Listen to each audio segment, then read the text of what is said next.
दो चीज़ें अपने जीवन में याद रखना, भगवान को पाने के लिए और अपने भाव को शंभू तक पहुंचाने के लिए, अपने भाव को शंकर तक पहुंचाने के लिए। पहला, हाथ में जब जल का पात्र लो, हाथ में जब जल लो, उस समय पर भगवान शंकर का स्मरण करते समय, शिव को जल चढ़ाते समय अपनी बुद्धि, अपना चित्त, अपनी वृत्ति, अपना मन सब दूर से हटाकर परमात्मा की ओर जोड़कर दिल से जिस लिए जल चढ़ा रहे हो, जिस कारण से आए हो और बाबा को जिस भाव से रिझा रहे हो, बस जल चढ़ाते समय आपका वो निर्मल भाव होना चाहिए, बाकी के कुछ नहीं। दूसरा, मंदिर में जब दीप लगाओ, मंदिर में जब दिया लगाओ, दीप प्रज्वलित करो। मंदिर में जब दिया लगाओ और मंदिर में जब दीप प्रज्वलित करो, उस समय पर जब मंदिर में दीप लगाएं और मंदिर में जब दिया प्रज्वलित करें, अगर गोल बाती है तो वो तो दिए के बीच में ही होगी, फूल बाती है तो वो दिए के बीच में होगी। और मान लो अगर लंबी बाती लेकर गए हो, लंबी बाती को लेकर पहुँचे हो, तो अगर दीप लगा रहे हो, कामना रख कर लगा रहे हो कि मेरी ये कामना है, तो वो दीप का, बाती का मुख अपनी ओर रखना, पर कोई कामना नहीं। हम भगवान को केवल इसलिए रिझा रहे हैं कि मेरा भोलेनाथ मेरा भंडार भरे और मेरे घर में सुख समृद्धि दे, तो दीप की बाती का मुख भगवान की ओर होना चाहिए कि अब हमने तेरे भरोसे पर छोड़ दिया। अब हम किसी से नहीं पूछेंगे कि हमें क्या करना है, ये दीप की जो बाती का मुख है वो आपकी ओर है। अर्थात मेरा जो जीवन है, मेरा जो संपूर्ण परिवार है, मेरा जो कुटुंब है, मेरा जो कबीला है, मैं जिस घर में निवास करती हूँ, मैं जिस घर में रहता हूँ, उस घर का संपूर्ण कारभार सब तुम्हारे भरोसे पर है। तो बाती का मुख कहाँ हो गया? भगवान की ओर हो गया। बाती का मुख फिर भगवान की ओर हो गया। पर ज्यादातर लोग दिया जो लगाते हैं ना, वो अपनी ओर बाती करके ही लगाते हैं। मतलब इनकी कामना चलती ही रहती है 24 घंटे। कुछ कुछ कामनाएं इनकी जागरूक रहती है, इनकी कामनाएं निरंतर रहती है। पर उस बाती में जब आप अपना संपूर्ण परिवार, संपूर्ण अपने परिवार का, दुकान हो, धंधा हो, व्यापार हो, व्यवसाय हो, चाहे आप जितना भी कार्य कर रहे हो, फैक्ट्रियां चला रहे हो, वो सब अपने भगवान के भरोसे पर दे दिया, भगवान की ओर दे दिया। तो इसका मतलब ये नहीं है कि बाती का मुख भगवान की ओर हो तो तुम भगवान के बिल्कुल करीब में ही बाती का मुख कर कर लगा दो और भगवान को मालूम पड़े चोट लग जाए, ऐसा भी नहीं। जब भी दिया लगता है, आप बहुत ध्यान देना महाराज, अगर भगवान जिस स्थान पर बैठे हुए हैं, अगर दिया हमको रखना है, भगवान जहाँ विराजमान है, दीप जब भी रखा जाता है भगवान के सामने, तो अपन जहाँ विराजमान है उससे भगवान और अपने बीच में कम से कम 2 बीता की दूरी तो होना ही चाहिए, जिससे भगवान को भी चोट ना लगे, भगवान को भी घात ना लगे। तुलसी महारानी को जो दिया लगाया जाता है वो तुलसा महारानी से दूर लगाना चाहिए। तुलसी के क्यारे में दीप लगाने का प्रमाण नहीं है कि तुम तुलसी के क्यारे के अंदर दिया लगाओ। पहले तो ऐसा नियम था कि तुलसी का जो क्यारा बनता था उसमें एक नीचे अलग से दिया रखने की जगह बनती थी, तो उसमें दिया रख दिया जाता था। आज के ज़माने में इतनी जगह ही नहीं कि वह में रखो, तो लोग वो कुंडा में धर के आ जाए। अब वो कुंडी में रख के आए, मालूम पड़े तुलसी महारानी का पत्ता मुरझा जाता है, तुलसा महारानी भी ऐसी मूर्छित हो जाती है, तुलसा महारानी भी चारों तरफ से वो दिए की लो से जल जाती है। ऐसा दीप लगाने का कोई फायदा नहीं, ऐसे दीप की कोई महत्वता नहीं है। किसी को कष्ट देकर, किसी को परेशान कर कर, देवता हो चाहे आप हो, आप किसी को कष्ट देकर, किसी को परेशान कर कर अगर भजन कर रहे हो तो उसका कोई सुख नहीं है हमारा, उसका कोई आनंद नहीं है। किसी को भी कष्ट देकर अगर आपने भजन भी किया, यज्ञ भी करा, दान भी करा, पुण्य भी करा, सत्कर्म भी करा, भजन भी करा, उसका कोई तत्व नहीं, कोई मोल नहीं। बुद्धि, चित्त, ये परमात्मा को देखकर चलना। भीष्म पितामह बाणों की सैया पर पड़े थे और भगवान कृष्ण ने आकर भीष्म पितामह से कहा, पितामह आप अपने प्राणों को क्यों नहीं छोड़ते? भीष्म पितामह कहते हैं, प्राण तो मैं आज छोड़ दूं, पर घर में जब तक बेटी कुंवारी रहती है तो बाप कैसे मर सकता है, तुम बताओ। कुंवारी बेटी अगर घर में बैठी है तो पिता कैसे मर जाए? हमारे यहां तो कहते हैं, भीष्म पितामह कहते हैं कि जब तक घर में बेटी कुंवारी रहती है तब तक तो बाप तीर्थ करने भी नहीं जाता था। पहले का नियम था कि घर में बेटी कुंवारी बैठी है तो पिता कैसे तीर्थ जा सकता है। पहले बेटी के पीले हाथ करेगा, शादी करेगा, विवाह करेगा, उसके बाद तीरथ जाएगा। तो मैं कैसे मर सकता हूं जब तक मेरी बेटी कुंवारी बेटी है? तो भगवान कृष्ण ने कहा तुम्हारी बेटी है क्या? तुमने तो शादी नहीं करी है। भीष्म पितामह कहते हैं कौन कहता है कि बेटी नहीं है? मेरी बेटी है और शादी करना चाहता हूं उस बेटी की। किसके साथ? भगवान कृष्ण ने पूछा। भीष्म पितामह कहते हैं आपके साथ। भगवान कृष्ण बोले मेरी तो 16,108 पहले से है, क्या करूंगा आपकी बेटी से विवाह कर कर?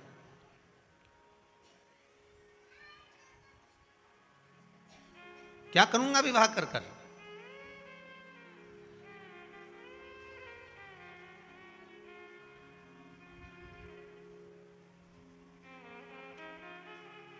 अगर 16,108 आपके पास में है ना, तो एक बेटी और रख लो, हमारी बेटी एक और रख लो। बड़ी समझने वाली कथा है। जब 16,108 भगवान कृष्ण के पास में है तो एक और देने की जरूरत क्या थी? ये वो प्रश्न है जो आपके जीवन में हर पल आपको सताता है। जब इसके घर में 4 व्हीलर 4 गाड़ियां थी, इसकी 2 3 दुकानें चल रही है, तो भगवान इसको क्यों इतना दिया जा रहा है? ये हमारा प्रश्न है। वो प्रश्न का उत्तर यहां है। भगवान भी ऐसा है कि भरे हुए को भरते जाता है। बोलो सही है कि गलत है? ये कई लोगों का प्रश्न है कि गुरुजी भगवान को तो देखो, जब उसके यहां देगा ना तो देता ही जाएगा, देता ही जाएगा। बेचारा गरीब बड़े के घर में लड़की हो गई और बस सेठ के घर में लड़का हो गया, लड़की उधर हो जाती, लड़का इधर हो जाता। ये हमारी बुद्धि है। हम सोचते हैं कि ऐसा विचार हम लाते हैं, ये सोच हमारी है। भगवान भी गजब करता है। बताओ, इसके यहाँ तो पहले इतना सारा था और मालूम पड़े 2 वेयर हाउस खोल दिए, ये दे दिया, वो दे दिया, मालूम पड़े पेट्रोल पंप लगा दिया, मालूम पड़े गाड़ियां दे दी, मालूम पड़े इतना दे दिया। आखिर भगवान समझ में नहीं आता किसी गरीबड़े को भगवान क्यों नहीं देता? बताओ, उसके तो खूब सारा था, भगवान ने भरे भराए को और भर दिया। तो यही तो प्रसंग यहाँ आ रहा है कि भगवान भीष्म पितामह भगवान कृष्ण से कह रहे हैं कि तुम मेरी बेटी से शादी कर लो, और भगवान कह रहे हैं मेरे पास में जब 16,108 है तो मैं क्यों लूं? एक काम कर, किसी दूसरे से ब्याह कर दे, कुंवारा तो घना सारा पड़ा है, यहीं होगा ढेर सारा। तो इतने कुंवारे पड़े हुए हैं, तुम्हारी मर्जी पड़े उसके शादी करो, पर मुझसे क्यों करना? तो भीष्म पितामह ने कहा कृष्ण जो 16,108 रानियों को अकेला साध सकता है, तो वो मेरी बेटी बुद्धि को भी साध सकता है। वो मेरी बुद्धि बेटी को साध सकता है। भीष्म पितामह कोई दूसरी लड़की की बात नहीं कर रहे, वो अपनी बुद्धि रूपी बेटी की बात कर रहे हैं। आप इसको साध लीजिए, मेरी बेटी बुद्धि के साथ में आप विवाह कर लीजिए। किसी दूसरे की तो बात ही नहीं चल रही है, बेटी की बात चल रही है। बस उसी तरह भगवान भरे हुए को क्यों भरता है? जिसको दिया जा रहा है उसको दिया ही जा रहा है, और जिसको नहीं दे रहा तो उसको रुलाया जा रहा है। क्यों? कोई भगवान से जाके पूछे तो सही, तो भगवान भी कह देते हैं तेरे को देने में दिक्कत नहीं है, दे दूंगा, मना नहीं है, बिल्कुल दूंगा। और दिक्कत केवल इसी चीज की है कि मैंने तेरे को दिया, मैंने तेरे को दिया और तूने बर्बाद करना प्रारंभ किया। जैसे एक प्रसंग पहले सुनाया था, एक बच्चा तालाब के किनारे पर बैठा है, उसके हाथ नहीं है। सारे गांव के बच्चे तालाब में नहा रहे हैं, ये बैठा बैठा रो रहा है। पार्वती जी ने शिव जी से कहा भोलेनाथ सबके हाथ पैर हैं, इसके क्यों नहीं है बेचारे के? देखो कितना मन कर रहा है, रो रहा है, वो नहा नहीं सकता, तालाब में कूद नहीं सकता। पार्वती अपने को ब्रह्मा जी की लेखनी में ज्यादा गड़बड़ी नहीं करना, तुम तो चलो। पार्वती जी बोली ऐसे कैसे चलो? इसकी माँ 16 सोमवार के उपास कर रही है हाथ के चक्कर में। इसकी माता व्रत कर रही है कि मेरे बेटे के हाथ आ जाएं, हाथ इसके बेकार हो गए, इसके हाथ काम नहीं कर रहे हैं, इसके हाथ चलने लगे। भोलेनाथ बस मैं चाहती हूं कि आप इसे वर दो। शंकर जी बोले मैं नहीं दे सकता। शिव जी चले गए, पार्वती जी वापिस आई। पार्वती ने भगवान शंकर की आराधना करना चालू करी, शिव जी राजी हो गए। मांग क्या चाहिए? बस उस बच्चे के हाथ दे दो। शंकर भगवान ने कहा तू नहीं मान रही तो ले, मैंने हाथ दिए, बच्चे के हाथ दिए। अब बच्चा भी तैरना चालू कर दिया। अब बच्चा तैरना चालू करा। थोड़ी दिन बाद पार्वती जी थोड़ी देर से वहां से निकली, तो निकलते हुए पार्वती जी क्या देख रही थी कि बहुत सारे लोग भाग भाग के जा रहे हैं, बहुत सारे बच्चे भाग भाग कर जा रहे हैं। तो पार्वती जी ने 1-2 को रोककर पूछा क्यों रे, कहाँ भाग रहे हो? अरे भागे नहीं तो क्या करें, वो है ना जिसके हाथ नहीं थे और हाथ आ गए वो हम सबको पानी में डुबो डुबो के मार डाल रहा है। 3 को तो पहले ही मार डाला उसने, 3 को मार डाला और हमारी तैयारी है, इसलिए हम भाग रहे हैं। पार्वती जी शिव जी से बोली, प्रभु शायद इसीलिए आपने हाथ नहीं दिया था। भगवान कहते हैं कहाँ देना है, किसको देना है, कब देना है, कैसा देना है, ये मैं जानता हूं, ये मैं जानता हूं। कब किसको प्रदान करना है, कब किसको देना है, ये मैं जानता हूं। हम किस कामना से, एक पत्र में बड़ा सुंदर भाव लिखा है महाराज, देखिए।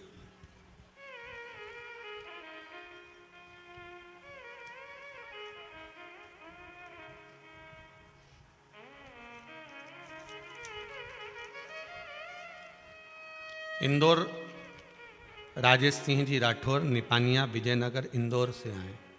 इन्होंने पत्र में लिखा है, आज 3 महीने के अंदर हम पुनः यहाँ आए। पहली बार आए थे तब हमने बाबा से कुछ नहीं मांगा था, ना हमने कामना करी थी, पर इस बार हम विशेष कामना कर कर आए। हमारी कामना केवल एक ही है कि देवाधिदेव महादेव कुबेर भंडारी से बस इतनी सी प्रार्थना है कि शिव महापुराण की कथा 2 साल के अंदर अंदर मैं भी करा लूं, बस उस कामना को लेकर। कामना है। अब इसने एक कथा के चक्कर में सब कुछ मांग लिया। बोलो सही है कि गलत है?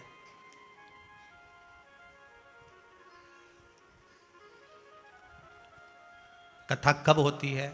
जब भगवान बुद्धि, जम के बोलिए, अच्छी दे। बुद्धि के साथ में परिवार अच्छा दे, परिवार के साथ में धन अच्छा दे, धन के साथ में शरीर अच्छा दे, तो कथा हो पाए। अब मालूम पड़े हॉस्पिटल में कहीं का पड़ा हो और मन में सोचे कि कथा कर लूं तो कोई कथा हो? एक चीज में सब कुछ मांग लिया, एक चीज। जैसे वो सावित्री नहीं थी, सत्यवान को बचाने के लिए चली, यमराज ने कहा मांगो क्या चाहिए, बस पति को नहीं दूंगा तेरे क्योंकि अंतिम क्षण का है, ये मर चुका है, प्राण छूट चुके हैं, और कुछ मांगना है तो मांग ले। तो वो सावित्री मैया कहती है, यमदेव अगर कुछ देना चाहते हो तो मैं आपसे वर मांगना चाहती हूं, दो, मांग ले, तुझे क्या चाहिए। पहला वर तो ये दे दीजिए कि मेरे सास ससुर के नयन की दृष्टि जैसे ही आए वो अपने पुत्र को देखकर गले लगाए।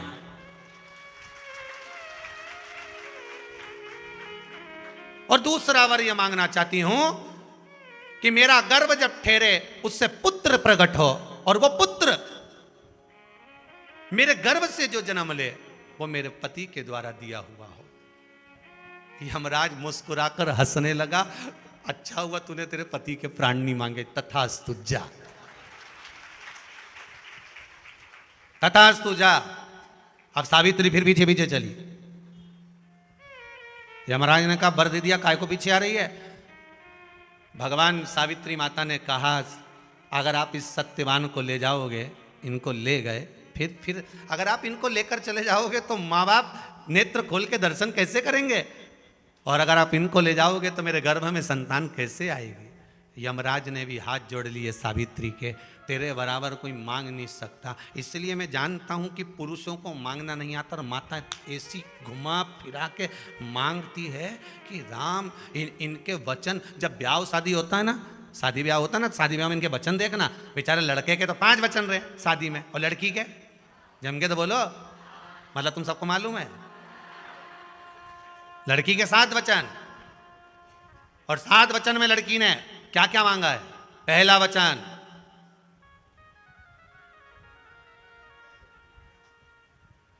जो भी कमा कर लाओगे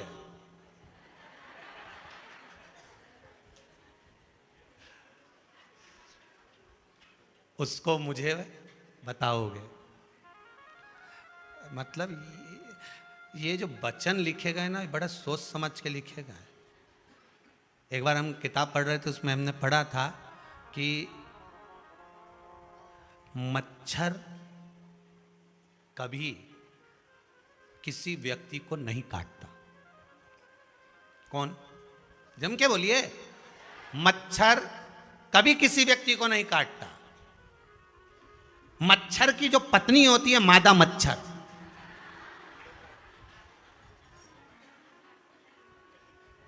वो काटती है और वही खून चूसती है। अच्छा, तुम भी पढ़ लेना, किसी किताब में पढ़ना, भले नेट पे सर्च कर लेना कि मच्छर खून चूसता है, मच्छर काटता है क्या, तो कि मच्छर के बापड़े की इतनी हिम्मत ही नहीं कि काट ले। मच्छर में इतनी धमका के काटे। वो तो मादा मच्छर जो होती है ना, इसको मच्छर की वाइफ कह सकते हैं, मच्छर की पत्नी। मादा मच्छर जो होती है ना, वो काट। अच्छा बेचारे, ये 5 जो वचन पति ने मांगे, इसमें तो कुछ भी नहीं था, एकदम खाली खाली कागज। परंतु जो माताओं ने मांगे थे ना, 7 वचन, और तुम जो कमा के लाओगे मुझे बताओगे। पति बोला, हो कोई बात नहीं, बता देंगे, अपने का ही करना है, ठीक है। मेरे माता पिता का सम्मान करना। हाँ, अब जब वो वचन में बोल रही है कि मेरे माँ बाप का सम्मान करना, तो 5 वचन में से एक वचन पंडित जी से निवेदन है, कम कर कर तू भी बोल दे कि तू भी इसके माँ बाप का सम्मान करना। वचन तो वचन है नहीं। जब वो तुम्हारे माँ बाप का सम्मान करने को तैयार है, पापा मम्मी कहता फिर है, ये मेरे मम्मी पापा हैं, मेरी धर्मपत्नी के माता पिता, वो तुम्हारे माँ बाप का सम्मान कर रहा है, तो एक वचन में एक वचन लड़के की ओर से भी होना चाहिए कि मैं तुम्हारे माँ बाप का सम्मान करूंगा, पर मेरे माँ बाप का मान भी नहीं घटना चाहिए। सम्मान तुमको भी बराबर का करना पड़ेगा, आदर तुम्हें भी बराबर का करना पड़ेगा, सत्कार तुमको भी बराबर का करना पड़ेगा। मना नहीं करता हूं मैं।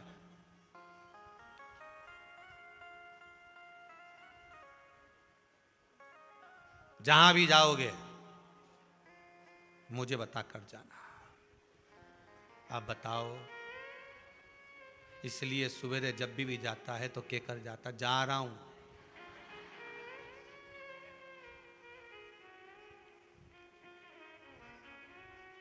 फिर अंदर से आवाज आती है, आते आते गिलकी लिया ना, अंदर से। जब भी फोन करा तो कुछ लाने के लिए करा। एक बार फोन कर कर नहीं बोला कि वो सियोर वाले महाराज की कथा चल रही है, शिव पुराण 11 बजे चालू हो गई है, 2 बजे तक चलेगी, सुन लेना जरा अच्छे से। या फोन लगाकर ये नहीं बोला कि शाम को आओ ना, तो रास्ते में शंकर जी का मंदिर पड़ेगा, जरा 5 मिनट प्रणाम करते हुए आ जाना। क्यों? दूध की थैली की तो खूब बोली, गिलकी की बोल दी, पाउडर का डिब्बा लिया ना, ये सामान लिया ना, वो सामान लिया ना। अरे सुदामा जी की धर्मपत्नी हमेशा कहती थी अपने पति से, जाओ द्वारका धाम जाओ, द्वारकाधीश के पास जाओ। उसको कहते हैं धर्मपत्नी, जो कहती है, ज्ञान देती है, साथ में निवेदन भी करती है कि द्वारकाधीश के दरवाजे पर जाओ। और एक आज की है, सुबह से उठकर बस एक ही बात कहती, जाओ दूध की थैली ले आओ, बस जाओ सामान ले आओ। ये पर कभी नहीं कहती कि मंदिर जाओ, कभी नहीं कहती। अच्छा, कई माताएं कहती है वो जाएगा ही नहीं, तो नहीं जाए, ढाल तो बनाना पड़ेगा नहीं छत का, तब तो पानी इसके पाइप में जाएगा, तुम ढाल तो बनाओ।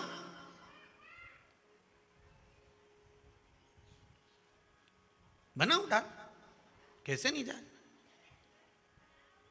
बुद्धि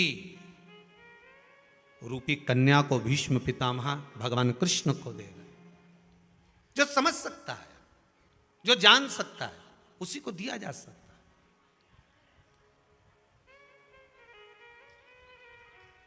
जो शिव महापुराण से लगन लगा लिए आपने, शंकर की कथा से लगन लगा लिया आपने, भगवान शिव की भक्ति में अगर आप डूब गए हो, दुनिया के लोग भले आपको ढोंगी समझे, प्रपंची समझे, कामी समझे, दुनिया के लोग आपको प्रपंच वाला समझे, वो दुनिया की दृष्टि होगी, पर आपकी दृष्टि में आप श्रेष्ठ बनी है।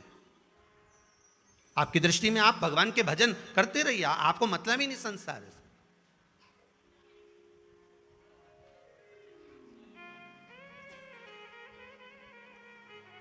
बुद्धि नहीं बिगड़ना चाहिए। बुद्धि अगर श्रेष्ठ है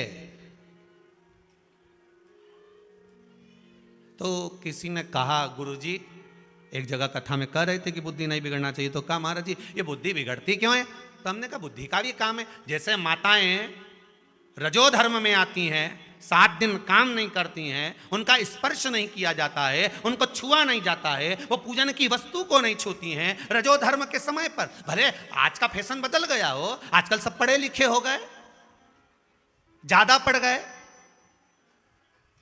सब कुछ पढ़ा उन्होंने, पर महाभारत नहीं पढ़ी। अगर एक बार महाभारत पढ़ लेते और पढ़ा हुआ वेद व्यास जी का संबोधन पढ़ लेते कि केवल द्रौपदी रजस्वला धर्म में थी, और द्रौपदी रजस्वला धर्म में थी, और वो गया दुशासन और द्रौपदी का केश पकड़ कर लेकर आया। 3 दिन का रजोधर्म था, द्रौपदी का केश पकड़ कर लाया। उसी समय पर वेद व्यास जी ने महाभारत में लिख दिया कि रजस्वला नारी का स्पर्श करा है, अब पूरा कौरव वंश मिट जाएगा। केवल स्पर्श कर लेने पर कौरव वंश नष्ट हो गया रजोधर्म के भीतर। अब जो समझदार थे तो सास उन भी कह देती है, पुराने घर में बूढ़ी बूढ़ी माताएं कह देती है, कम से कम 7 दिन का नहीं मानो तो 5 दिन का तो मानो रे, मत छुओ वस्तु को, मत जा रसोई घर के अंदर, मत स्पर्श कर। पर माने तो हम तो पढ़े लिखे, डेंटिंग कौन सुने तुम्हारी।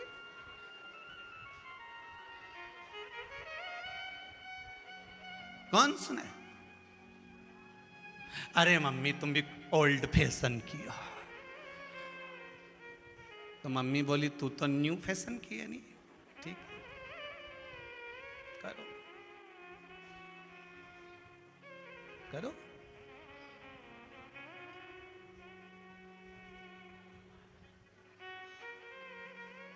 तो कहा गुरुजी ये बुद्धि भी बेकार हो जाती, क्यों नहीं होती। जैसे नारी रजोधर्म में आती है, उसी तरह बुद्धि भी रजोधर्म में आ जाती है। कभी कभी हमारी बुद्धि बिगड़ जाती है, और बुद्धि बिगड़ती है तो काम बेकार कर जाती है। कई लोग कहते हैं तुम तो इतने समझदार होकर तुमने ऐसा कैसे कर दिया। अरे पूछो ही मत साहब, अब क्या बताऊं, मेरे ना जाने हमारी बुद्धि कहाँ चली गई थी। मत बुद्धि कहीं नहीं गई थी, बुद्धि तो वहीं थी, पर वो 7 दिन की छुट्टी थी, बुद्धि भी रजोधर्म में थी, और उस रजोधर्म में बुद्धि का प्रयोग कर लिया, इसलिए गलत काम हो गया। अच्छे से अच्छा समझदार से समझदार व्यक्ति, विद्वान से विद्वान, अच्छा विद्वान से विद्वान होकर भी अगर बुद्धि विवेक गड़बड़ चल रहा है तो 2-4 दिन 5 दिन थोड़ा सा सावधान रहना। 5 दिन ये से रजोधर्म की नारी 7 दिन में ठीक हो जाती, बुद्धि भी 4-5 दिन में ठीक हो जाती। जैसी तुम्हारी बुद्धि काम नहीं करे नहीं तो बात को टाल दो। मैं सोच के बताऊंगा, कल तक बताता हूं, कल भी टाला। क्यों साहब तुम जवाब नहीं दे रहे साहब, संबंध के मामले में इतनी जोरदार छोरी है, इतना जोरदार छोरा है, तुम तो बताएं। बस परसों तक बता दूंगा। थोड़ा बुद्धि सोचना, अच्छे से सोचना, विचार करना। कुछ काम अगर गड़बड़ हो रहा है और तुम्हारा मन नहीं कर रहा ना, बता देती है बुद्धि। बुद्धि जब रजो धर्म धारण करती है तो वो भी बता देती है। जैसे नारी रजो धर्म धारण करती है तो वो भवन से बाहर हो जाती है, कक्ष से बाहर हो जाती है, तो बुद्धि भी कहती है कि जब मैं रजो धर्म में आती हूँ थोड़ा सा व्यक्ति का स्वभाव चिड़चिड़ा कर देती हूँ। जब मैं रजो धर्म में आती हूँ तो व्यक्ति को क्रोध उत्पन्न करने लगती हूँ। जब मैं रजो धर्म में आती हूँ तो व्यक्ति को नींद उड़ा देती हूँ। जब तुम्हारे साथ भी ये 3 चीजें होने लगे, समझ लेना तुम्हारी बुद्धि ठीक नहीं है। तब क्या करना है? रजो धर्म आने पर नारी क्या करती है? कोई वस्तु को छूती है नहीं, अकेली बैठी रहती है। बस बुद्धि का जब रजो धर्म आए, तुम भी अकेले बैठकर श्री शिवाय नमस्तुभ्यम, श्री शिवाय नमस्तुभ्यम, श्री शिवाय नमस्तुभ्यम। फिर किसी का फोन आए, सब जवाब नहीं दे रहा, बस कल मैं विचार कर लूँ साहब, फिर बताता हूँ। फिर कल फिर फोन आएगा। मतलब जब बुद्धि गलत काम करवाने वाली रहती है ना, तो वो जान कर करके उपत के बात आती है, ले कर ले ऐसा, ले कर ले वैसा। अरे 5 लाख का काम है, इसमें कमाई है, सिग्नेचर तो कर। बस बुद्धि गड़बड़ चले नहीं, मन गंवारा नहीं करे, चिड़चिड़ हो रहा हो, क्रोध आ रहा हो और ये मन में आ जाए, तो 3 चीजें सामने नजर आ जाए तो सोच लेना अभी थोड़ा रुक के करूंगा। रुक जा, फिर फोन करेगा, क्यों साहब कर दिया क्या, सिग्नेचर हो गए क्या? बस अभी थोड़ा विचार कर लो, सौदा टल जाएगा। इतना जोरदार सौदा नहीं मिलेगा, बस 2 दिन और रुक जा, बताता हूँ। बताने में 5 दिन निकाल दे। फिर ठंडे दिमाग में जब मन में बहुत प्रसन्नता हो, अच्छा लगने लगे, समझ लेना कि बुद्धि ठीक हो गई है। तब निर्णय पर पहुंचना, रिजल्ट सही आ जाएगा, सामने प्रस्तुत हो जाएगा। बुद्धि को जब क्रोध आए, जब चिड़चिड़ प्रवृत्ति आ जाए, तब समझ लेना कि बुद्धि काम नहीं कर रही, मतलब ये रजो धर्म से हो गई। अब हमें इसको थोड़ी देर के लिए एकांत छोड़ना है, छोड़ दो और उसको भजन करने। इस बुद्धि को जितना भजन में लगाओगे ना उतनी। देखो बुद्धि बिगड़ी किसकी बिगड़ी? बुद्धि बिगड़ी किसकी? भीष्म पितामह ने दुर्योधन के घर का अन्न खाया, जैसा खाया अन्न वैसा हो गया मन। बलराम जी ने दुर्योधन के घर का अन्न खाया, और वो अन्न का असर कहां दिखा? श्री बलराम जी के पास में सूचना आई कि नैमिषारण्य में 88,000 ऋषियों के साथ में श्री सूत जी महाराज कथा कह रहे हैं और बलराम जी उस कथा में पहुंच गए।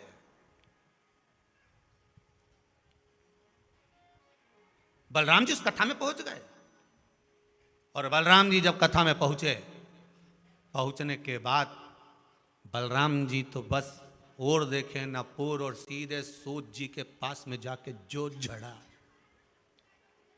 और कथा वाचने वाले सूत जी कोई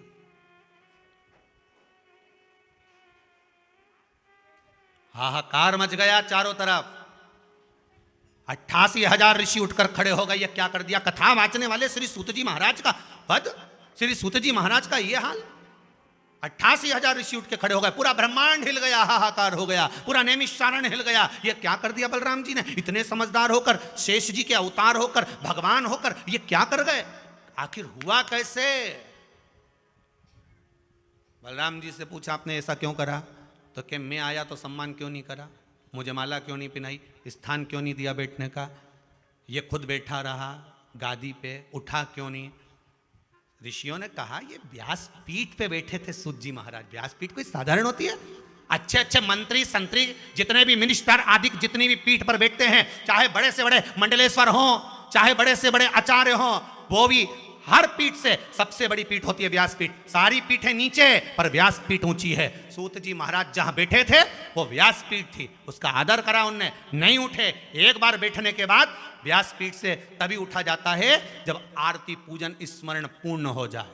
वो तो आजकल लोगों का फैशन हो गया कि व्यासपीठ पे कथा भाजते भाजते नीचे उतर के नाचने लगे तो बात दूसरी है।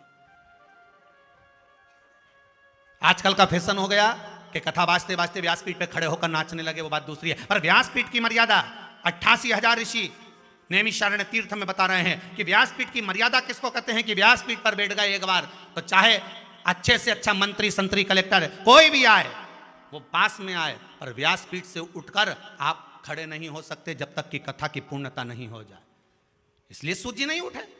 बलराम जी को क्रोध आया और उन्होंने उनको, सारे ऋषियों ने कहा तुमने ये गलत कर दिया, गलत कर दिया, गलत कर दिया। सूत जी की गादी पर दूसरे को बिठा दिया, पर गलत तो गलत मान्य होगा। बलराम जी का जब क्रोध समाप्त हो गया तब एक ऋषिवर ने उनके पास जाकर पूछा, ईमानदारी से बोलना बलराम जी, जब तुम नैमिषारण्य आ रहे थे तो किसके घर का भोजन कर कर आ रहे थे? बलराम जी ने कहा मैं मेरे दोस्त के घर गया था। कौन दोस्त, कौन मित्र? तो कहा मेरा दोस्त एक ही है, वो है दुर्योधन। किसके यहां? दुर्योधन। इसीलिए शायद भगवान कृष्ण दुर्योधन के मेवा त्यागे, साग भी दुर घर खाई, सबसे ऊंची प्रेम। इसलिए मेरा ठाकुर, इसलिए मेरा कन्हैया वहां नहीं गया। भले 56 भोग बनाए थे पर किस काम के? अगर बुद्धि बदल गई तो इससे तो छिलका खा लो दादा। अपने घर की 2 रोटी खा लेना पर आड़ी टेढ़ी जगह का मत खाना री जीजियो। बड़े सोच के जाना, किसी की शादी ब्याह में भी जाऊं नहीं तो 50 बार विचार करके जाना, ये बेहरू कैसा है, किस तरह से कमाया, इसने कहीं गलत करके तो नहीं कमा लिया, इसके पास जो धन आया वो गलत तो नहीं है, उसके घर का मैं खाऊंगी, उसके ऐसी बुद्धि तो नहीं आ जाएगी। बड़ा सोचना पड़ेगा। बलराम जी महाराज दुर्योधन के घर से गए थे, भोजन कर कर गए थे, इतना चिड़चिड़ प्रवृत्ति हो गई, इतना क्रोध आ गया, जरा सा अहंकार सम्मुख में प्रकट हो गया और सब नष्ट हो गया। अन्न का असर बहुत जल्दी होता। भोजन तो आप जब कुबेरेश्वर आएंगे ना तो पूरे मेन रोड पे, ये कुबेरेश्वर धाम तो थोड़ा सा अंदर है, पर मेन रोड पर पूरे इंदौर भोपाल रोड पे तो ढेर सारा ढाबा पड़ा है, होटल पड़ी, तुम खूब खाओ, कौन मना करे।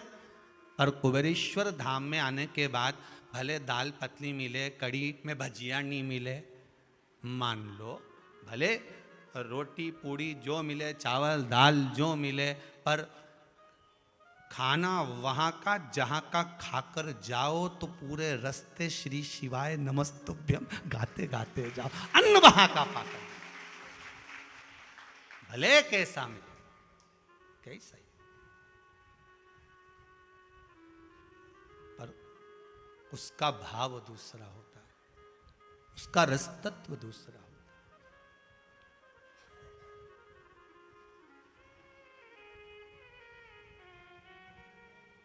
महाराज एक गिरिराज बाबा के एक भजन में एक लाइन आती है बड़ी सुंदर,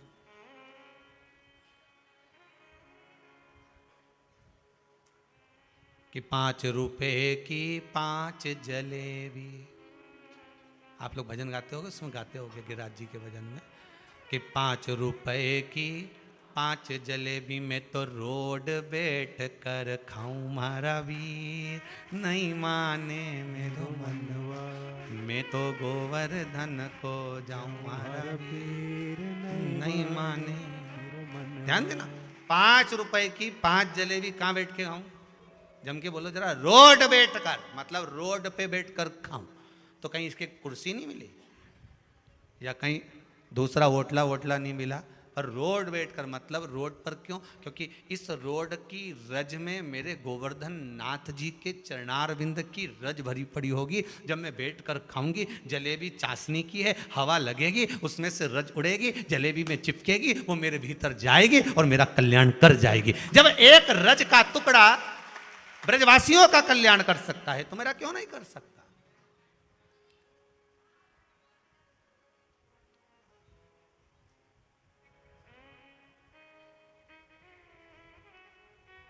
एक रज का टुकड़ा कल्याण कर जा, बुद्धि सही जगह लगे। खाओ अन्न, जैसा खाया अन्न वैसा हो गया मन, जैसा पिया पानी वैसी हो गई वाणी, जैसा पिया दूध वैसा बन गया बुध। बुद्धि भी दूध से बनती है, थैली का पियो तो थैली जैसे हो जा, डब्बे का पियो तो गोल डब्बे जैसे। अब वो तो विवेक उसी तरह से काम करेगा कि आप क्या कैसा धारण कर रहे हो, ये आपके ऊपर है।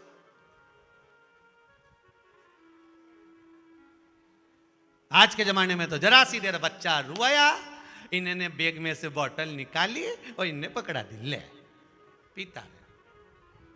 वो बोतल ने ऐसा पीछा पकड़ा दादा, बचपन से लेके तो आखिरी तक नहीं छूट रही। ऐसी बोतल पकड़ाई माँ ने अपने बच्चे को, पकड़ ले। पहले आई दूध की बोतल, स्कूल गए पानी की बोतल, कॉलेज गए कोल्ड ड्रिंक की बोतल, और फिर आगे आगे डेस डेस डेस डेस डेस। अब तुम समझ जाए, इतना तो कहने की जरूरत ही नहीं है, उतने में तो तुम सब समझ जाते हो। बोला अब इतनी कथा 2-3 साल से तुम लगातार सुन रहे हो, तो फिर उसका फिर मतलब ही क्या? अगर कथा पूरी बात दे तो तुम्हें समझ में आ जाए, उतना में तो तुम सब समझदार, छूटे ही नहीं। अब कई माताएं आके बोले साहब की छुड़वा दो, बहुत परेशान हम थे के कारण, घना परेशान, इकी छूट जाए नहीं। तो हमने कहा ये बताओ कि जब ये पैदा हुआ था तो इके दूध काय से पिलाया, चम्मच से कि बोतल से? कि बोतल से पिलाया। बस हमने कहा बोतल तो तुम ही नहीं पकड़ाई, अब आखिरी तक छूटे कैसे? पहले की माताएं छोटी सी कटोरी, छोटी सी चम्मच गोदी में लाला और कपड़ा लगाया मुंडा पे, बोलो सही है कि गलत है? ऐसा मुंडा पे कपड़ा मपड़ा लगा के चम्मच से गुटका, चंदा मामा दूर के हुआ पकाए पूर के, पहले गाती जाए दूध पिलाती जाए। आज का ज़माना में तो दूध की बोतल पकड़ा दे और बढ़िया गाना वाना लगा के ये पलंग पे पड़ा पड़ा बोतल से पीता रहे और ये धागा से नोचती रहे। अब कहीं करे छोरा छोरी करे क्या, ये कहीं करे भाई।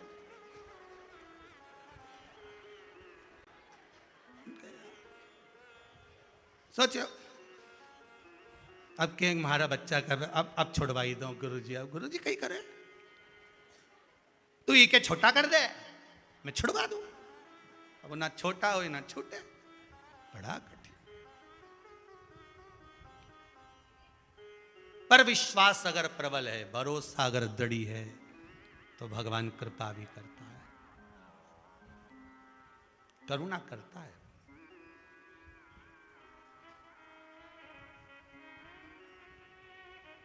महाराज बुद्धि श्रेष्ठ होना चाहिए। जरा सा अन्न खाकर चले थे और नैमिषारण्य जैसे तीर्थ में पहुंचकर गड़बड़ी कर दी। नैमिषारण्य जैसे तीर्थ में जाकर गड़बड़ी,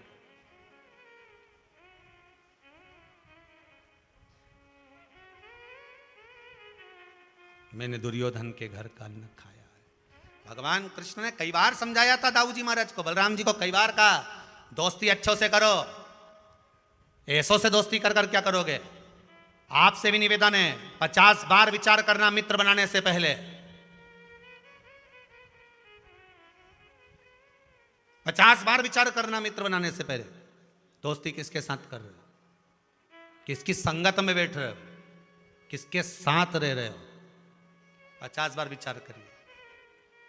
दाऊ जी महाराज बोलते थे कन्हैया तू छोटा है, तू नहीं जानता।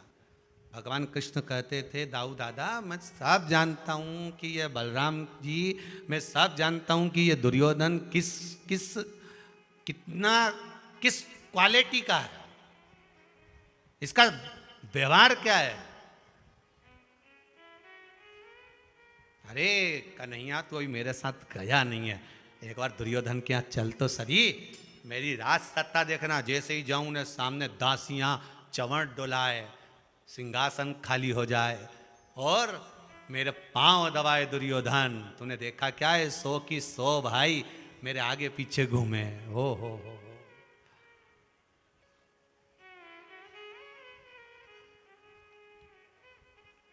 सब आगे पीछे घूमे, तुझे क्या मालूम। भगवान कृष्ण ने कहा ये तो चुनाव जैसा हाल है, चुनाव के टाइम पे भी तो सब आगे पीछे घूमा है। काकी भूल तो नहीं गई, काकी के भेरू तेरे को तो कभी जिंदगी में नहीं भूल सकती।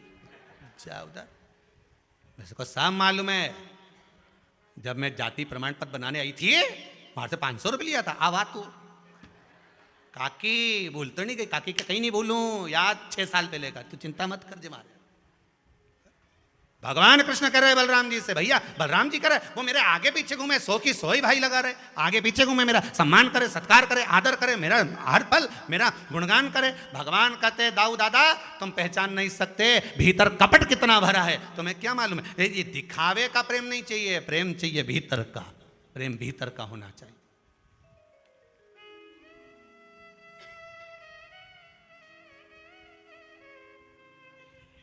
अब दिखावा तो सभी दूर होता है, छोरा छोरी का शादी करो जब कितना दिखावा हो साहब। हमारी छोरी जैसी कहीं छोरी नहीं होगी राम जी, इतनी जोरदार, सब पढ़ाई मढ़ाई करी इसने, रोटी वोटी बनाना आती, बना भी लेती खा भी लेती।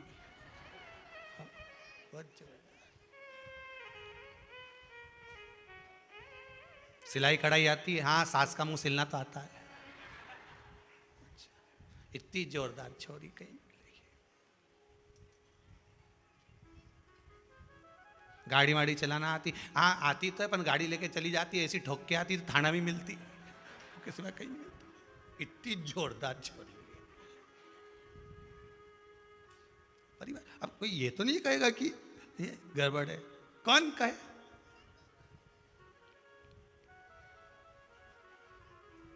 कोई दे तो उसको, साहब इतना जोरदार कपड़ा है 42 रुपये मीटर का है, हाँ ऐसा जोरदार कपड़ा कहीं नहीं मिलेगा, बहुत जोरदार है, बहुत जोरदार, दिख भी अच्छा रहा। अब दिखने में तो अच्छा है, ले भी लिया उसने और के उसने दे भी दिया। नहीं उसके बाद जब वो लेके गया जोरदार जोरदार जोरदार करके, और एक बार कपड़ा के ने जो धोया, लेके गया था 3 मीटर, बचा 1.5 मीटर। क्या मतलब, बहुत जोरदार।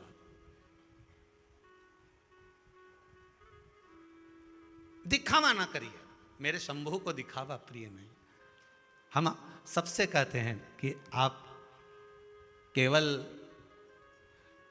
आस्था चैनल पर या अरिहंत चैनल पर ये कुबेरेश्वर महादेव के इस पावन मंदिर का ये मत सोचना कि महाराज एडवर्टाइज कर रहे हैं। आप तो दिखावा तो है ही नहीं, आओगे जैसा दिख रहा है टीवी में वैसे ही नजर आने वाला है, जैसे हो वैसे ही दिखेगा। पहले भी कहा कि बन रहा है, बना नहीं है। मंदिर में शंकर जी नहीं है तो नहीं है, कंकड़ में शंकर है ये पक्का है, और ये विश्वास आपका है ये पक्का। क्या व्यवस्था,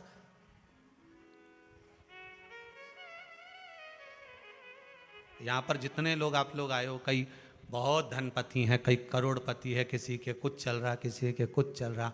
उसके बाद भी आप लोग रात्रि को हमने देखा सब दरी पर, कहीं गादी मिली तो ठीक, दरी मिली तो ठीक, खूब ऐसी चकाचक नींद में सो रहा है कि भगवान ऐसा लग रहा है कि जैसे माता की गोद में, पिता की गोद में जैसे बच्चा सोता है, ऐसे आनंद में सो रहे हो, अपनी मस्ती अलमस्त हो। जहाँ कहाँ व्यवस्था, क्या व्यवस्था है? कुछ व्यवस्था नहीं है। क्या व्यवस्था? हम तो आप लोगों के हाथ जोड़ कर रहे हैं, इन नी बने जब तक काय को आओ रे। कौन क्या तुमसे कि यहाँ तुम तो आस्था चैनल पे कथा सुनो, अरिहंत पे सुनो, तुम्हें बुलाया किसने कि तुम आओ? मैं ही रहे हो। पन्नी ये पत्र लिखा, देखो कोई हमें कितना ही भगाएगा, हम तो फिर भी आएंगे।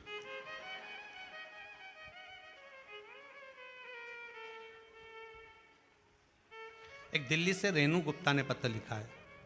कहीं बैठी है रेणु गुप्ता दिल्ली वाली? तो कहाँ बैठी हैं? आप ही हैं? माइक को चाहिए।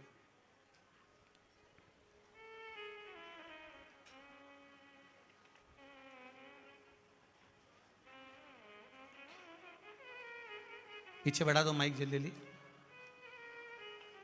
रेणु जी गुप्ता दिल्ली से आई हैं। इन्होंने लिखा है, गुरुजी रुद्राक्ष महोत्सव में आई थी मैं, बाबा ने इतना दे दिया मेरे को, पशु प्रति व्रत का भी स्मरण किया। श्री शिवाय नमस्तुभ्यं। श्री शिवाय नमस्तुभ्यं। गुरु जी मैं रुद्राक्ष महोत्सव में आई थी। कहाँ से आए हैं आप? दिल्ली से आई हूँ। दिल्ली से आए। मेरे को बाबा ने बहुत मेरे छोटे छोटे काम कर दिए। बाबा ने कर दिए? बाबा ने काम? 3 साल से मेरा बेटा मेरे से नहीं बोलता था, घर का खर्चा भी नहीं देता था। मैंने पशुपतिनाथ का व्रत करा, दूसरे व्रत ने दरवाजे में आके कर, अब खर्चा भी देता है। बधाई बहुत बहुत बाबा की। कम से कम मैंने 700 बंदे जोड़े हैं अपनी साथ में। 700 बंदे जोड़े हैं मैंने आपके उसमें। जी जी। हर कोई आपकी कथा का दीवाना हो गया। जिसको भी मैंने पशुपति व्रत बताया ना, उसके पहले व्रत में काम हो गया। बाबा की कृपा है, बहुत बहुत साधु बात है। बैठिए आप लोग। जाओ। श्री शिवाय नमस्तुभ्यं। यही बाबा की कृपा, आपका भाव, आपकी निर्मलता, जिस भाव से आप बाबा को नमन करने के लिए आए हो। हम तो सबसे कहेंगे, यहाँ पर शंकर भगवान मंदिर में नहीं बैठे, आप सबका सहयोग जो मिल रहा है, बस ये जरूर है कि मंदिर शीघ्र से शीघ्र बने और बाबा जल्दी से जल्दी बैठे। हम तो बाबा से यही निवेदन कर सकते हैं।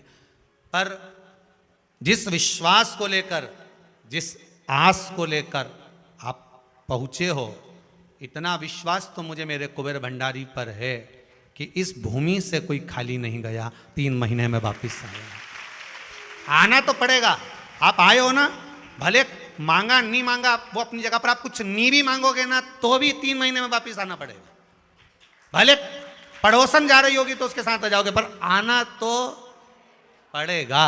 वो 3 महीने में बुला ही लेता है। ना कोई बेल है, ना कोई भभूति है। और हम भी कहीं आपसे कोई बात नहीं करते, आपने देखा होगा। अगर मिलने भी आते हो 5 बजे तो एक ही बात करते हैं, श्री शिवाय नमस्तुभ्यम। बस आपसे बात कर कर श्री शिवाय नमस्तुभ्यम हो जाए, मतलब हाजिरी लग गई। अपने अपने घर जाते जाओ, आनंद करते जाओ, भगवान का भजन करते जाओ। हो गया बाबा का नाम। और आपसे एक ही निवेदन है, पूरी कुबेरेश्वर बाबा की भूमि पर कहीं पर भी एकांत में बैठकर आप भगवान का नाम लेना, श्री शिवाय नमस्तुभ्यम का जाप करना। एकांत में बैठकर बाबा से बात कर कर जरूर जाना। भले वो भूमि पर नहीं दिख रहा होगा, पर इतना विश्वास जरूर है कि हर जगह वो आपको नजर आएगा। हर जगह। ये एक पत्र में लिखा, एक बहन ने कहीं से आई होंगी,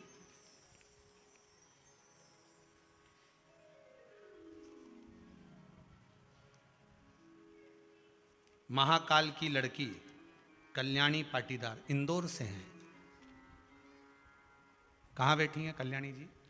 कल्याणी पाटीदार इंदौर से हैं। आपने पत्र में लिखा है, दिख रही हैं क्या कहीं? अच्छा पीछे हैं उधर, ठीक है। 24 दिसंबर 2020 को पहली बार कथा सुनी थी आपने। जीवन में कभी किसी की नहीं सुनी, पर शिव महापुराण की कथा जो मिली है वो श्रवण करी। 5 पशुपति व्रत करे। अच्छा आप ही हैं? एक बार हाथ हिला दो जरा। बहुत बहुत साधुवाद है, आपका पत्र बड़ा सुंदर आपने लिखा है, बहुत बहुत साधुवाद। आपने लिखा है 5 पशुपति व्रत में मेरा दूसरा ही सोमवार था और बाबा ने ऐसी कृपा कर दी कि मैं उनको जिंदगी भर नहीं भूल सकती हूँ। पत्र छोटा पड़ जाएगा लिखने में, पर उनकी करुणा छोटी नहीं पड़ेगी। महाराज आपने भजनों की लाइन भी लिखी है, तूने इतना दिया रे भोलेनाथ के गम सारे भूल गई। बाबा की बड़ी कृपा है, करुणा है।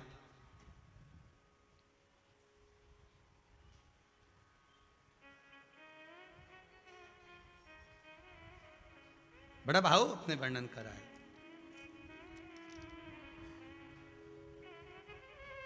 गुरुदेव मैं इतनी खुश हूं कि बता नहीं सकती। श्री शिवाय नमस्तुभ्यम। बहुत बहुत साधुवाद बैठो बहन, बहुत बहुत साधुवाद। बहुत भाव आपका लिखा है आपने कि बाबा ने इतनी कृपा कर दी, इतनी कृपा कर दी, मैं उसका क्या वर्णन करूं, मुझे मिला।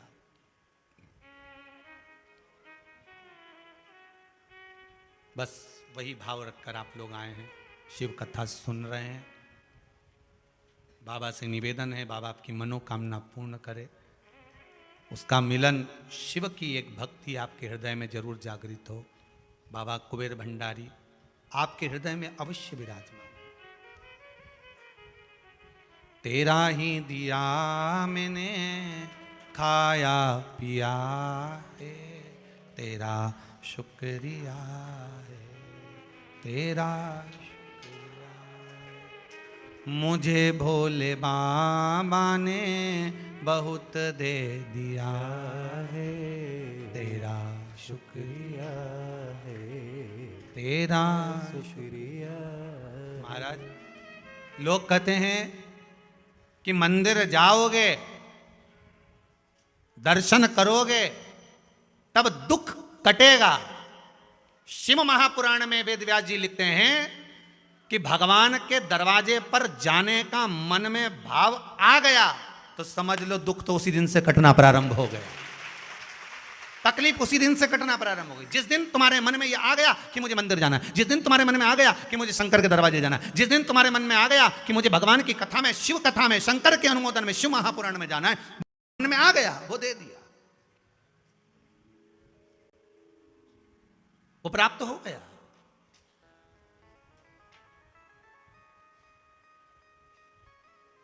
और मौका मिले छोड़ना नहीं।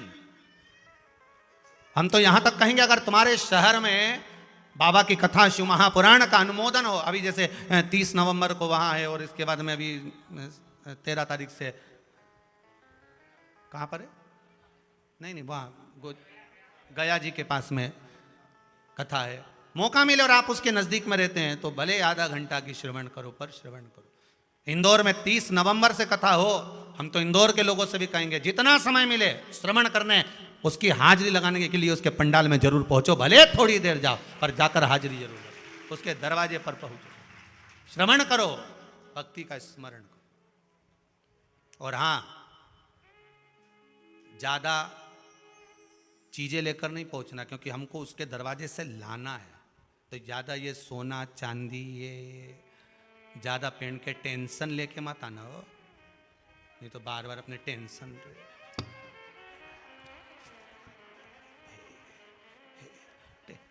लेके मैंने कथा मतलब नहीं सुनना हो। तो गाड़ी में भी आओ नहीं तुम इंदौर में कथा सुनने के लिए, तो चप्पल भी गाड़ी में छोड़ी दीजिए, काय का टेंशन, अपनी गाड़ी में ही धरी। तो कथा बिल्कुल निर्भज्ञ होकर भगवान की भक्ति में हमको डूबना। मंदिर भी जाओ, शिव की आराधना करने जाओ तो टेंशन लेकर नहीं, मार्जर। अब बुद्धि विवेक कार्य करे। कहीं कहीं बुद्धि हमारी काम करना बंद कर दे तो समझ लो कि अब हमें इसका प्रयोग 4-5 दिन, 2 दिन, 3 दिन, आधा घंटा, 1 घंटा नहीं करना। अब हमको भजन करना है। क्रोध आए तो भजन करो, चिड़चिड़ प्रवृत्ति आ जाए तो भजन करो, रात्रि को नींद नहीं आए तो भजन कर लो।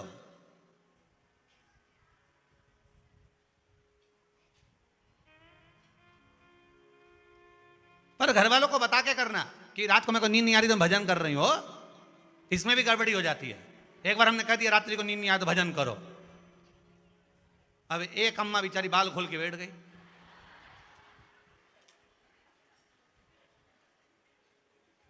सब दूर की लाइट बंद। अब हमने ये नहीं किया, हम तो ये बोले थे कि भजन करो, हमने ये थोड़ी ना किया था कि हाल में जाके बैठ जा। अब वो तो सब दूर की लाइट बंद, कमरे में से दरवाजा मरवाजा खोल के हाल में सोफे पे बैठ गई, भजन कर। अब कोई उठा होगा रात के बेचारा,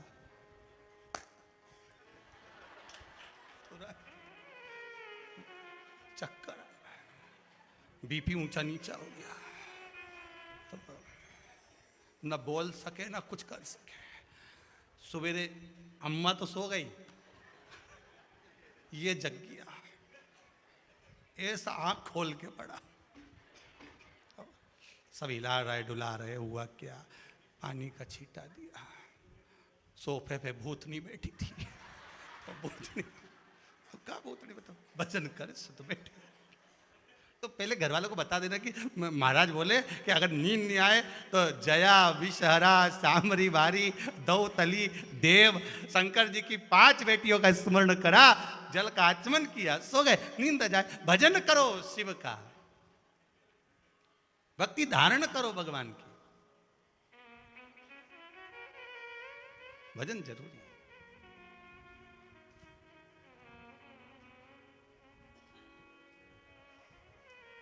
तूने ऐसा डमरू बजाया, तूने ऐसा डमरू बजाया, मेरा मन हर लिया, ओ भोलेनाथ मेरा मन हर लिया, ओ भोलेनाथ दिल तुझको दिया, ओ भोलेनाथ दिल तुझको दिया, ओ भोलेनाथ मेरे ओ भोलेनाथ, ओ भोलेनाथ मेरे ओ भोलेनाथ, ओ भोलेनाथ मेरे ओ भोलेनाथ, ओ भोलेनाथ मेरे ओ भोलेनाथ, ओ भोलेनाथ दिल तुझको दिया, ओ भोलेनाथ दिल तुझको दिया, ओ भोलेनाथ ये क्या कर दिया,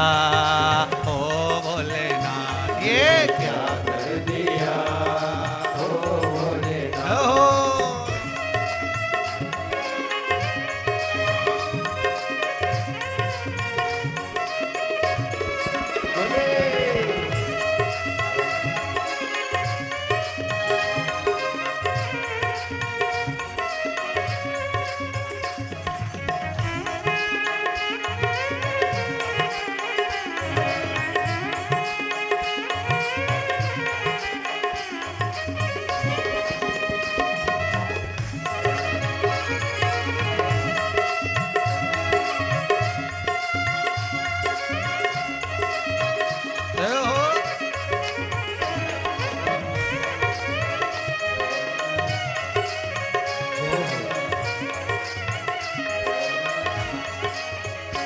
मैं तो बैठी थी गंगा किनारे, मैं तो बैठी थी गंगा किनारे, मैं तो बैठी थी गंगा किनारे, मैं तो बैठी थी गंगा किनारे, मैं तो बैठी थी गंगा किनारे, मैं तो बैठी थी गंगा किनारे, मैं तो बैठी थी गंगा किनारे, मैं तो बैठी थी गंगा किनारे, आके दर्शन दिया, ओ भोलेनाथ आके दर्शन दिया, ओ भोलेनाथ दिल तुझको दिया, ओ भोलेनाथ दिल तुझको दिया, ओ भोलेनाथ मेरे ओ भोलेनाथ, ओ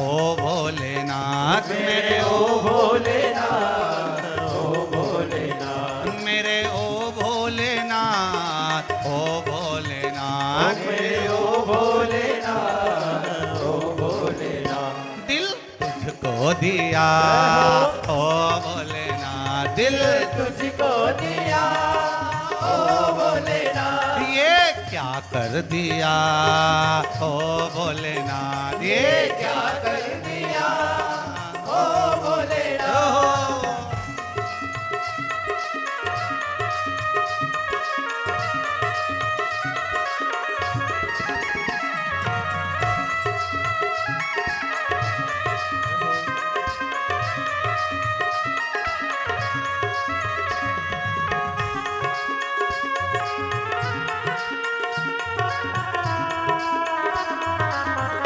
हर भोले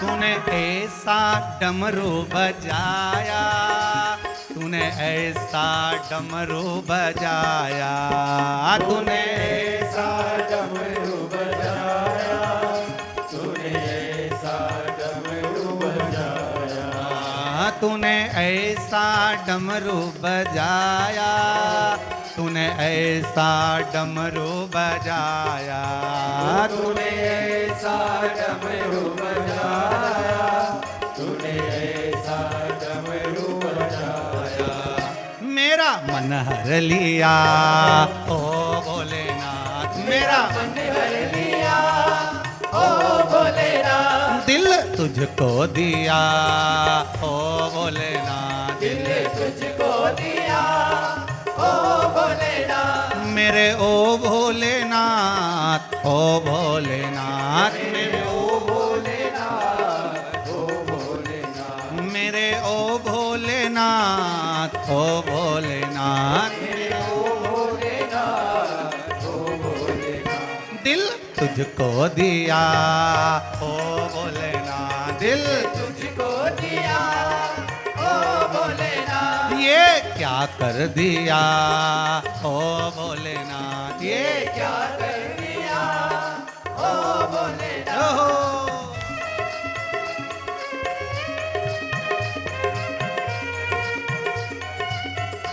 शंभो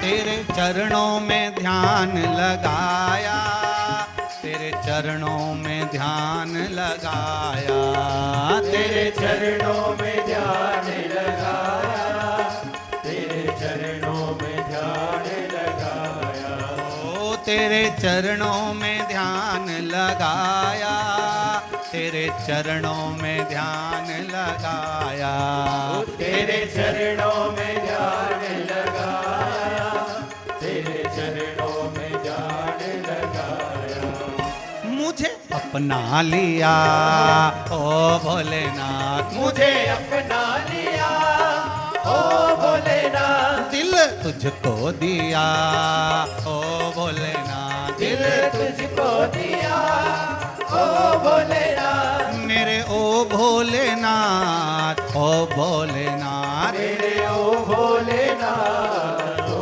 भोलेनाथ, मेरे ओ भोलेनाथ, ओ भोलेनाथ, मेरे ओ भोलेनाथ, ओ भोलेनाथ, दिल तुझको दिया ओ भोलेनाथ, दिल तुझको दिया ओ भोलेनाथ, ये क्या कर दिया ओ भोलेनाथ, ये क्या कर दिया ओ भोलेनाथ, दिल तुझको दिया ओ भोलेनाथ, दिल तुझको दिया ओ भोलेनाथ, ये क्या कर दिया ओ भोलेनाथ, ये क्या कर दिया ओ भोलेनाथ, हर हर महादेव।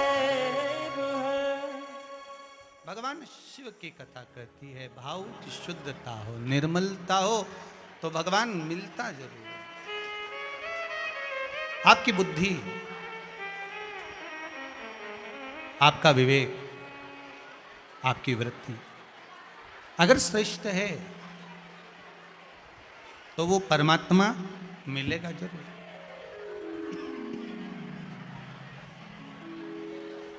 तूने ऐसा डमरू बजाया, तूने ऐसा, बस उसकी कथा का, स्मरण का, भजन का, रसामृत का एक भाव अगर प्रकट हो जाए तो जीवन अपरूप सार्थक हो जाए अपने आप। बलराम जी महाराज की बुद्धि का भगवान कृष्ण ने बारंबार कहा था कि आप संभल जाओ, मत करो ऐसी दोस्ती, मत करो ऐसा साथ के बाद में दिक्कत आए। महाराज संगत अच्छी बैठना, संगत और पंगत, क्या क्या चीज जम के बोलिए जरा। संगत और पंगत, पंगत मतलब भोजन, बहुत बहुत समझ कर रखना, बहुत समझ कर। संगत भी अच्छी और पंगत भी अच्छी, संगत भी अच्छी और पंगत भी अच्छी। पंगत का भी बड़ा ध्यान रखना पड़ता है, खाने पीने का, क्या खा रहे हो, कैसे खा रहे हो, किसके साथ बैठकर खा रहे हो, किसका भोजन ग्रहण कर रहे हो, कैसा भोजन ग्रहण कर रहे हो, बहुत ध्यान रखना। महाराज पुलस्त बाबा ने प्रतीचि से कहकर जब भ्रमण करते करते करते करते पुलस्त ऋषि द्रोणाचल के पास पहुंचे, द्रोणागिरी के पुत्र श्री गोवर्धन नाथ जी को लेकर चले। शिव महापुराण की कथा में गिरिराज शिव महापुराण कथा चल रही है। जब लेकर चले तो उन्होंने कह दिया जहां मुझे रख दोगे मैं उठूंगा नहीं, आप ले जाओ, मुझे मना नहीं है।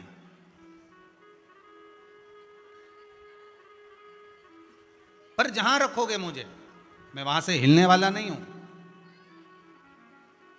थोड़ा सा अहम, थोड़ा सा, ज्यादा नहीं, मात्र थोड़ा सा। ये जो व्यक्ति के भीतर थोड़ा सा जो अहंकार आ जाता है ना, ये परमात्मा के सामने झुकने नहीं देता, झुकने नहीं देता।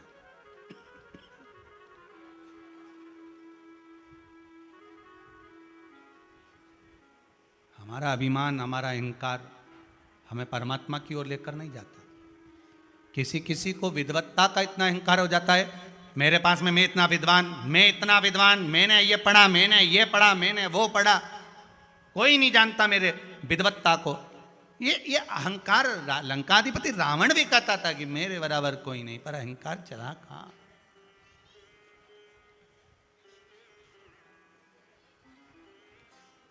जिस गांव में जाना है उस गांव पर लिखा रहता है इंदौर जाना है। जब इंदौर यहाँ से जाओगे तो 150 किलोमीटर, चलते चलते 110 किलोमीटर, 5 किलोमीटर, 50 किलोमीटर, फिर लिखा होता है इंदौर शून्य।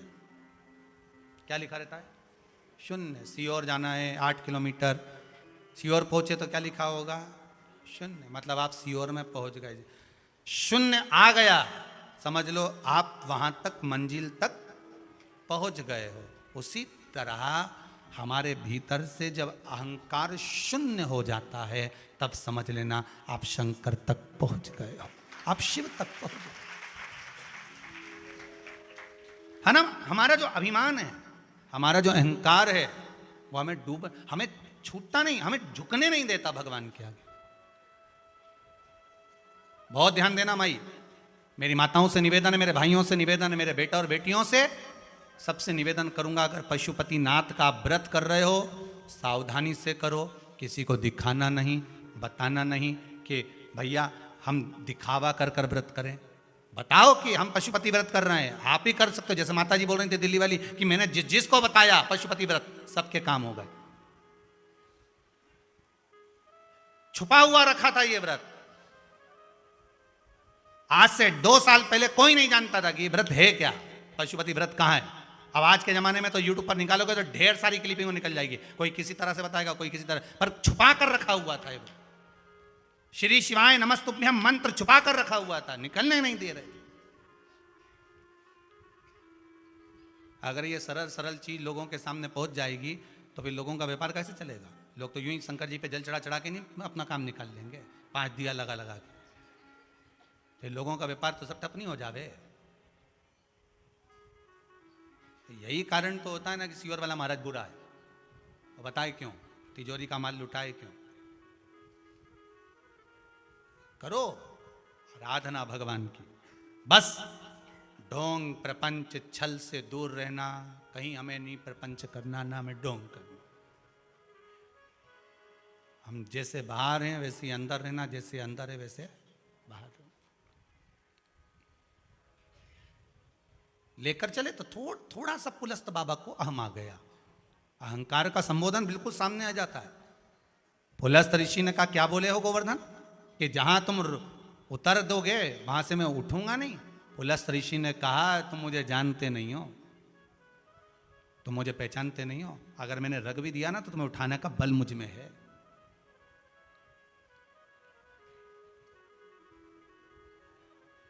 अभी तुमने मुझे जाना कहां है। फिर वही बात आ गई, मैं दिखाऊंगा कि मैं हूं क्या, मेरा समय आन दे, बताऊंगा मैं कि मैं हूं कौन। ये व्यक्ति का अहंकार है। और फिर एक दिन छाती में दर्द हुआ, हॉस्पिटल ले गए, डॉक्टर ने कह दिया इसका समय आ गया। अब समझ में आया कि समय आना, समय का इंतजार नहीं, हमें भगवान की भक्ति में इतने डूब जाना है, हमें भगवान शंकर के विश्वास पर इतने डूब जाना है कि दुनिया के लोग अगर उंगली उठा करके भी दें कि इतने पशुपति व्रत कर लिया, ऐसा कर लिया तो तेरा काम नहीं हुआ, तो भी कह देना नहीं हुआ ना, व्रत तो कराना, कुछ तो कटा होगा, मेरे जीवन का दुख थोड़ा तो कटा होगा, किस्मत में थोड़ा ज्यादा लिखा होगा तो कट गया होगा, मुझे मालूम नहीं पड़ रहा, हो सकता है मेरी किस्मत में और ज्यादा दुख होगा तो कम कर दिया होगा भगवान ने, मुझे मालूम नहीं पड़ रहा। अरे क्यों चक्कर में पड़ी हो आप शिव पुराण के, क्यों चक्कर में पड़ी हो वह सीवर वाला महाराज के फालतू के, वो तो प्रपंचा जैसी बात। बताओ लौंग चढ़ा दो ने, काली मिर्ची चढ़ा दो ने, कमलगट्टा चढ़ा दो ने, बेलपत्री चढ़ा दो ने, समी पत्र चढ़ा दो ने, ये चढ़ा दो। समी पत्र तक लोग चढ़ाना नहीं जानते थे कि समी पत्ता भी कुछ होता है। समी पत्र को नहीं,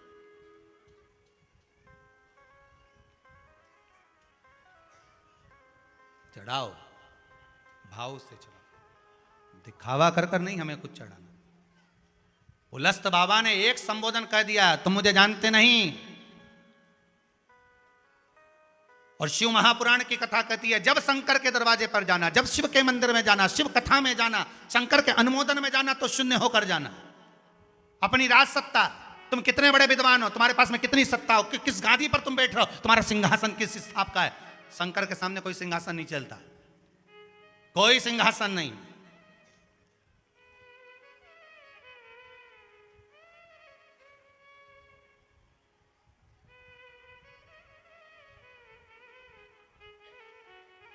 मेरा ओघड़दानी, एक बार भगवान विष्णु ने कह दिया था भोलेनाथ आप बैकुंठ में आकर क्यों नहीं रहते।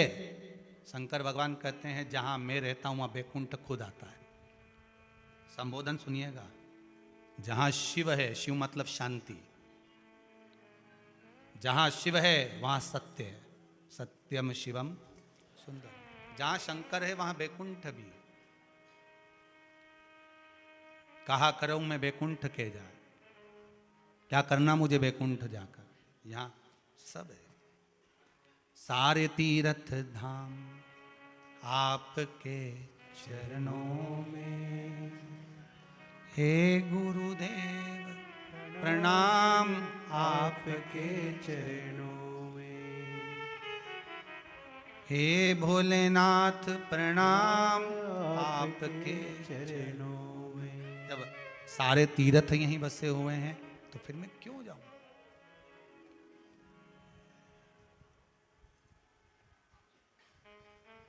क्यों। मैंने वो कहे मैंने सबको अपना बनाया था, पर अंत समय में कोई नहीं। बस एक शंकर को छोड़कर, परमात्मा को छोड़कर मैंने सबको बनाया, और अंत देखा तो केवल वही सामने खड़ा था, कोई दूसरा था ही नहीं, कोई नहीं। उलस्त बाबा का संबोधन रहा, आप मुझे पहचानते नहीं हो, चले लेकर गोवर्धन नाथ जी को, और ले जाते ब्रज रज में, ब्रज 84 कोस में, जतिपुरा में गोवर्धन नाथ जी को, ब्रजमंडल में, उस यमुना जी के तट पर सुंदर गोवर्धन नाथ बाबा को रखा कि मुझे लघु शंका आई है, मैं आता हूं, और रखा, जाकर वापिस उठाना चाह, वापिस फिर उठाया उसको वापिस, और जब वापिस उठाना चाहा, गोवर्धन नाथ जी नहीं उठे, उठते ही नहीं है। बहुत प्रयास किया पुलस्त बाबा ने, बहुत प्रयास, नहीं उठे। गोवर्धन, तुम चलना नहीं चाहते हो क्या? गोवर्धन नाथ जी ने कहा, मैंने पहले ही कहा था कि अगर आप मुझे रख दोगे तो मैं उठने वाला नहीं हूं। बस जब व्यक्ति के अहंकार को भगवान तोड़ता है, तब उसको क्रोध आता है। क्या आता है? क्रोध।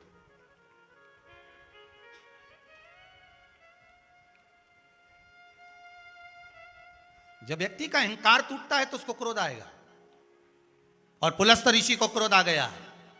क्रोध आते से पुलस्त बाबा ने श्राप दे दिया, हे गोवर्धन, मैं तुम्हें श्राप देता हूं, तिल तिल घटोगे, तिल तिल घटोगे, मेरा श्राप है। और सुनो गोवर्धन, जिस दिन तुम पूरे जमीन पर मिल जाओगे,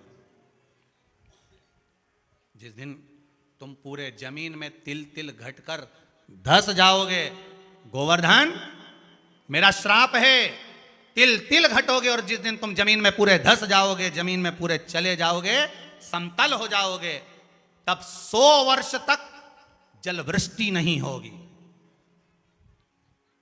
जलचर, थलचर, वायुचर जो जीव हैं वो नष्ट हो जाएंगे, हाहाकार मचेगा, मनुष्य मनुष्य को नोच नोच कर खाएगा। मेरा श्राप